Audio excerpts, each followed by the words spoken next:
Sometimes I'm preoccupied with the past. I get stuck in a memory. And lately I've been kind of fixated on my journey as a musician. How did I get here? Exactly this point.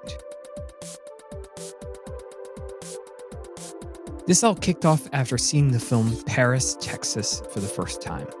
It's about a man who loses his memory and tries to recapture the life that he's lost. I had a profound reaction to this film, and I started thinking about my own musical past. Not to relive glory days, but to recognize how far I've come. So in my studio, there's this instrument that I haven't touched in decades. I can't really play it, but I don't really have any intention of letting it go. It's a bamboo flute from Japan called a shakuhachi. Briefly, as a teenager, I actually studied this instrument because of an old cassette I found lying around. For a little background, in the early 90s, there was this sort of new age stream throughout American culture. I am not an expert, but my mom loved new age stuff.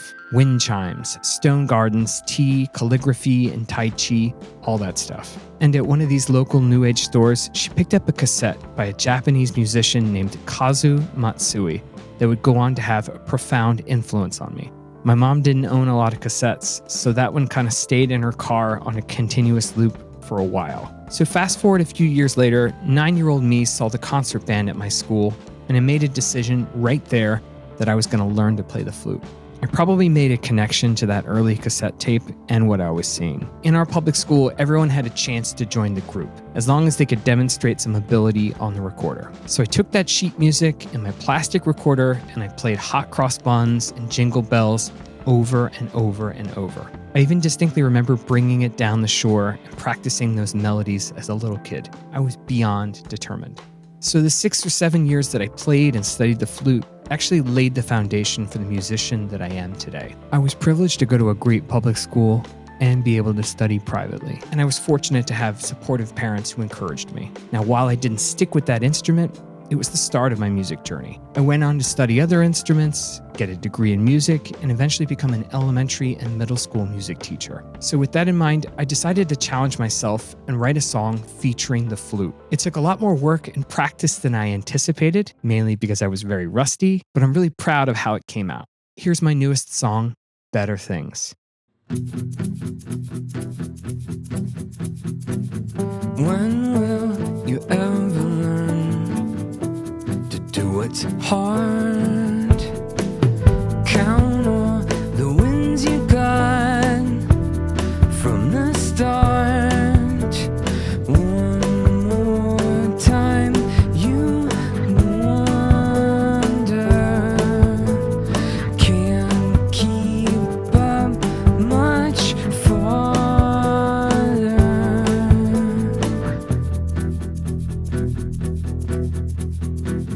Setback you endure, keep the face. How long can you hold on while you wait? Big things don't come easy.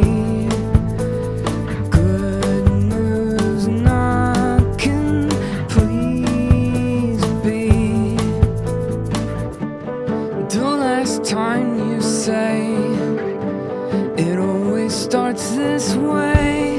Better things have got to come.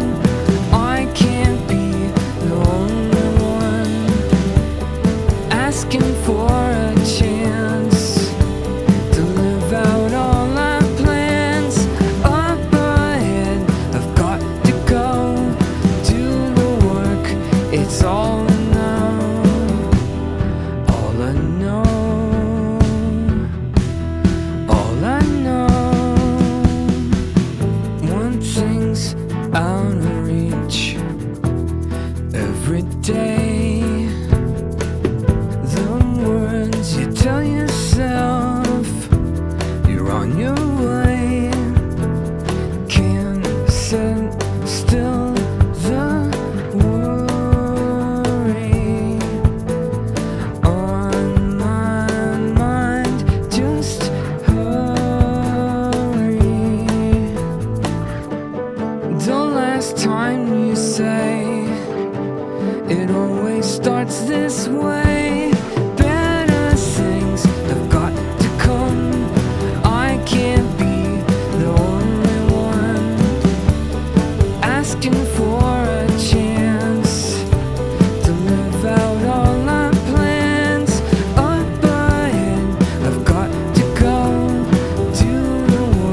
As a young kid, I can remember owning CDs by Nirvana, Ace of Base, and Tom Petty and playing them nonstop.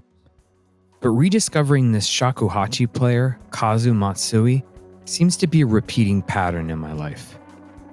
So as a teenager, I eventually got to meet Kazu and his then wife Keiko Matsui while they were on tour. They put on a fantastic show and they both signed my CDs. And while I would soon get deep into bebop and Miles Davis and Bill Evans and Coltrane, looking back, I'm glad I didn't shut myself off from these early music influences. I think it's really easy to thumb our nose at and look down on music like this. But as I now listen to this new age cassette, the writing, arrangements, playing, production, and even artwork is just perfect. It gets me back to recognizing that it's okay to like what you like and not let social stigma stand in your way.